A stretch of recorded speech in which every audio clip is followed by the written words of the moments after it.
Барлығыңызға сәлем достар, менің каналыма қош келдіңіздер. Бұл видеода мен ағылшын тіліндегі шартты сөйлемдер туралы айтатын боламын. Видеоны міндетті түрде соңына дейін қараңыз. Ағылшын тілінде шартты сөйлемдердің 4 түрі бар. Біріншісі zero conditional, яғни нөлдік шартты сөйлем. Екінші first conditional, бірінші шартты сөйлем. Үшінші second conditional, екінші шартты сөйлем. Төртінші third conditional, үшінші шартты сөйлем.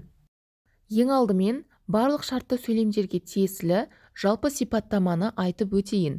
Ағылшын тілінде барлық шартты сөйлемдер екі бөліктен тұрады. Бірінші бөлігі if clause, екінші бөлігі main clause деп аталады. Мысалы келтіріп өтейін. Бірінші бөлік if clause. If I study, екінші бөлік main clause. I'll pass my exam. Егер мен оқысам, экзаменімнен өтемін, яғни емтиханымнан өтемін деген мағынаны білдіреді. Көп уақытта бірінші бөлік, яғни if clause бірінші болып келеді. Егер де екінші бөлік, яғни main clause бірінші болып келетін болса, екі бөліктің арасында тұрған үтір қойылмайды. Сондықтан да осы ережені есте сақтайық. Ал егер де if clause бірінші болып келетін болса, міндетті түрде екі бөліктің арасына үтір қойылады. Ал енді zero conditional, яғни нөлдік артикль туралы жалпы сипаттама айтып өтейін. Нөлдік артикль табиғат заңдылықтарын және ғылыми факттарды айтқанда қолданылады. Оның формасы өте оңай. If қосылған present simple, main clause қайтадан present simple формасындағы сөйлем жазылады. Мысалы, if you touch a fire, you get burned. Егер сен отқа тиіссең, күйесің.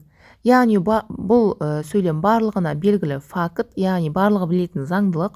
Сондықтан да осы іс-әрекеттерді zero conditional формасына қойып жазамыз. Келесі шартты сөйлемнің түрі first conditional, яғни бірінші шартты сөйлем. Бұл шартты сөйлемнің түрі шындыққа тура келетін, болашақта орындалуы мүмкін іс-әрекеттерді айтқанда қолданылады. Жасалу формасы if қосылған present simple, main clause future simple формасындағы сөйлемді жазамыз. Мысалы, if it rains, I won't go to the park. Егер жаңбыр жауса, мен паркке бармаймын. Яғни бұл шындыққа тура келетін, болашақта орындалуы мүмкін іс-әрекет. Сондықтан да бұл іс-әрекеттерді біз first conditional формасына қойып жазамыз. Келесі шартты сөйлемнің түрі second conditional, яғни екінші шартты сөйлем. Бұл шартты сөйлемде тұрған сөйлемдер осы шақта немесе келер шақта орындалу мүмкіншілігі аз, немесе мүмкін емес іс-әрекеттерді айтқанда қолданылады.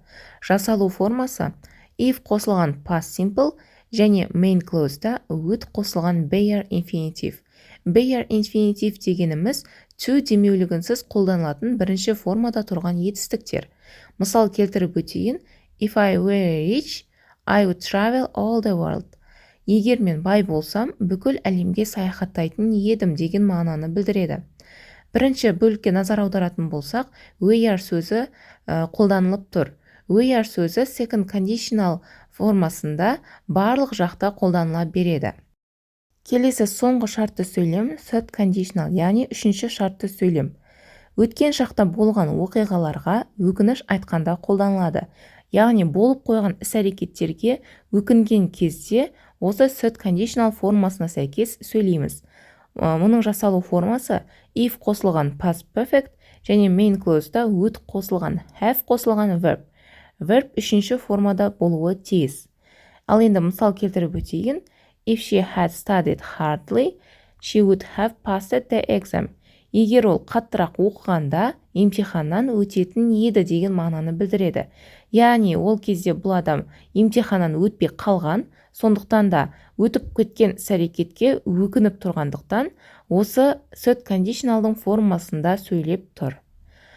Ал достар, бүгінге сіздерге тақырып түсінікті болды деп ойлаймын. Егер де сізге видео ұнаса, міндетті түрде каналға тіркеліп, видеоларға лайк басуды ұмытпаңыз.